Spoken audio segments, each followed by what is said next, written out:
Hello everybody, my name is Tyler and I make up half of Kovray, a couple that loves to play board games. Now you're probably wondering where Ilya is today. He's feeling quite under the weather, so I've decided to do this solo video talking about something exciting. Now what is that exciting thing? Surprisingly, it's not a board game, but it's relatively adjacent to it, and it is a trading card game called Disney Lorcana. Disney Lorcana is a trading card game that's published by Ravensburger. It came out about a year ago, and the whole idea around this game is that you're racing your opponent to get to 20 lore the fastest. You're going to be doing this through questing using characters that a lot of Disney fans are familiar with, and other resources that you'll manage to make and deal with throughout the game. A deck consists of at least 60 cards. It has to be at most two colors of the 6 that you're able to choose from, and there's a variety of different strategies that each color combination and each color offers to your deck. Now, like I said, this game came out about a year ago, and Ilya and I were fortunate enough to start when it came out. This game has been something that we've really enjoyed. We've also been extremely fortunate to have a community within Edmonton that has just been phenomenal. They've made the game more fun, more interesting, and it's just a diverse group of people that we're very excited to call our friends and make like new relationships with. Ravensburger has also been supporting local game stores through a variety of different ways, including providing a lot of prizing, a lot of details on how they can run tournaments, and really supporting the growth of the community, which has been quite fantastic to see. What's even more amazing about this is they have introduced something called a Disney Lorcana Challenge. These challenges are a wide-scale event that fits about 1,000 to 2,000 people, depending on which one you're going to, but it's a competitive event that you're going to be competing to try to win, or at least make top 64. The way that these events work is that there's a day 1 tournament where you're going to play 9 rounds, and you want to try to get as many points as possible, and you do that through winning your matches. If you are successful in getting enough points and becoming part of the top 64, you'll make it into day 2 and you'll compete in a single elimination bracket tournament. The nice thing about this though is if you are not amongst that top 64, you're able to still participate in side events, and those offer a lot more card game where you're able to stay doing a competitive constructed event, or you can move to something called a sealed or a draft event. And then they've got some fun little things like Pack Rush that you can participate in, which is a quick little 2-pack card game against an opponent that's doing the exact same thing. I bring this up because Ilya and I were able to compete in the most recent Disney Lorcana Challenge in Toronto. This is our first competitive card game that we've ever played. I wanted to make this video because I thought it would be really cool to go over what Ilya and I played, what our matchups look like, and some highlights of the event. So let's dive right into that. I'll start with Ilya's deck, and then I'll get into mine, and then we can go a bit further. Anyways, Ilya played a deck that is a color combination of Emerald Amethyst. His deck is what you call like a tempo aggro deck. He wants to try and win as fast as he can, but also has tools in his deck that slow the opponent down so that he can really establish what he is doing. Now, unfortunately, Ilya's first 3 matches were against probably one of his hardest matchups called Steel Song, and that deck basically just it's not a very good matchup for him. He started the day off going 0-2 against this one Songs deck. He then matched up with 2 more, did us proud, and took 1 game away from each of them and went 1-1 each time. After those 3 Steel Song matches, Ilya didn't have to worry about it anymore because then he matched up to his more favored match. This was Ruby Amethyst. He played that 3 times. He played a Hyper Aggro deck once. He played a Emerald Ruby deck. And then for his last game, he played an Amethyst Ruby deck.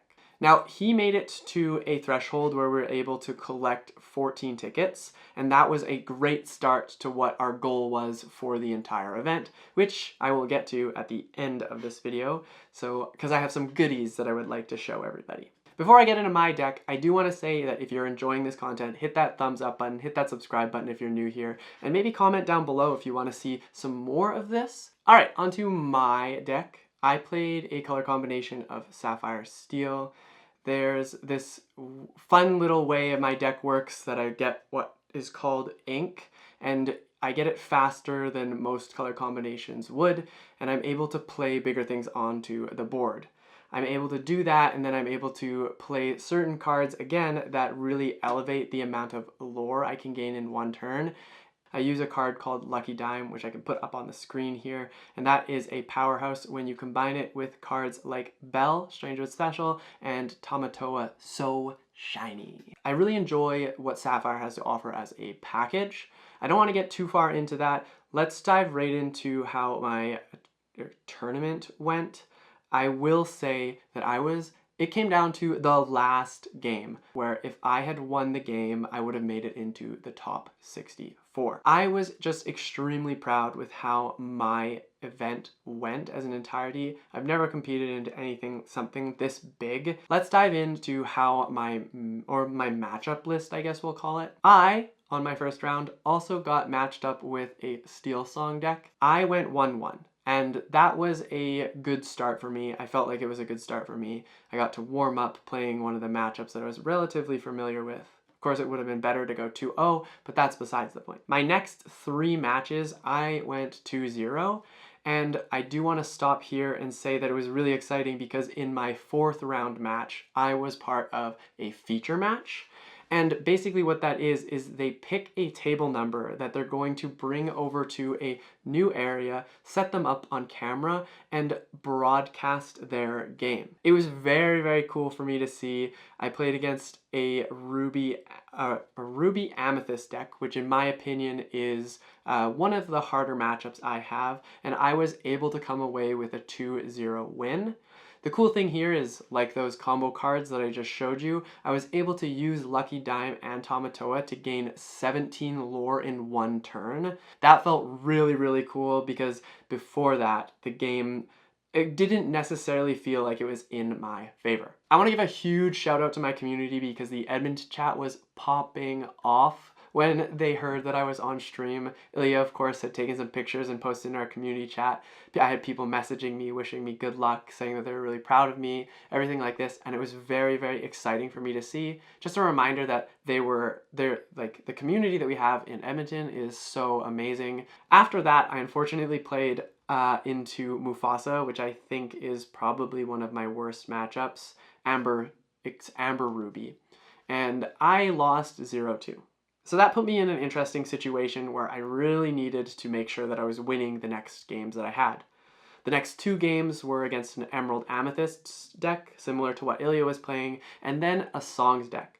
I was able to go 1-1, and at that point, it was at that point I realized I needed to go 2-0 in the next 2 matches to be able to make it in the top 64. My second last game was Ruby Amethyst, and I was able to 2-0 that match. And then this game at the very end, I ended up playing and unfortunately went 0-2.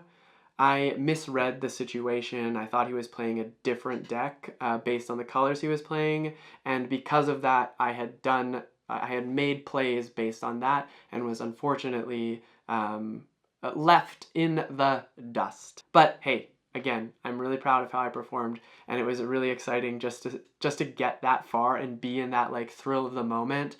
Anyways, that's the breakdown of mine and Ilya's performance during this Disney Lorcana challenge in Toronto. Like I said, it was an absolute blast. We only were able to do the day 1 main event. On day 2, we were able to do a side event constructed and then a side event sealed. Now, through all of this, the whole idea of this, besides trying to make it into the top 64, was you were collecting these tickets to purchase things from the prize wall. And Ilya and I had a few things in mind that we were trying to grind towards to make sure that we were able to secure certain things. In this side event constructed, I was able to secure 9th place, which got me 80 tickets, which was amazing. It was a smaller tournament, about 200 people. That was what I needed to do. We needed to make sure we were going to get some more tickets. In the sealed event, both Ilya and I did quite well. You get 4 tickets for participating and then more tickets for every win that you get. And we had accumulated about 150 tickets. And with all of that discussion out of the way, let's go into what we were able to come back with. I've got a stack of cards here. Of course, they're a combination of mine and Ilya's. For showing up to the Disney Lorcana Challenge, you were given one of these Dragonfires, which is a beautiful full art. I'll probably show you them here with my hand, but then also put up a bigger picture so you can see it. And then a Promo Kristoff.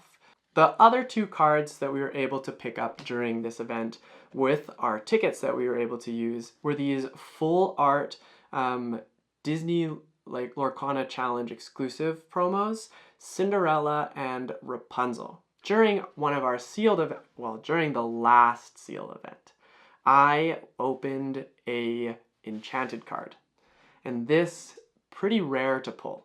I pulled this in the last sealed event, and it was very exciting because we were in this long table of people. I had kind of noticed it and then said something, and then everybody around me started cheering, and it was very exciting. Anyways, on to our big thing that we were able to get, and this thing is beautiful, just let me tell you. This is an exclusive Disney Lorcana Cinderella playmat. You can see, you can see up here that we've got the Disney Lorcana Challenge logo going on, but it's also a foiled playmat that just is super beautiful. I'm really excited. You can only get it at these tournaments, and that's about it. We did well enough to purchase one of these with our tickets and the other things that I was able to show you. This was really exciting for me and Ilya because we were able to accomplish our goal of getting this playmat, and we were able to do even more with what we had done. So really proud of both of us and how we were able to do, and looking forward to doing another tournament, another event like this. Speaking of which, that's exactly what I want to talk about next. What's in store for Ilya and I? Well, in October, there's going to be another set of set champions, which are just local tournaments that'll be happening. Some testing needs to go on because a new set was just released with a bunch of new cards. And Ilya and I were very fortunate to secure ourselves tickets to the next, not the next, but the October Disney Lorcana Challenge in Seattle. We'll be competing in that one, and it's exciting because a lot of the Edmonton community was also able to get tickets, so we'll have a nice familiar crowd that we can hang out with. Of course, if you're from the area or visiting the area during that time, be sure to say hi. If you're around the Disney Lorcana area, it's going to be a lot of fun. With that all out of the way, thank you so much for watching and making it this far. If you're interested in talking more about Lorcana or board games, make sure you join our Discord down in the description below. One of the most amazing things that I was just taken back by when we went to this tournament was that there was 1,000 people in this room playing the exact same game.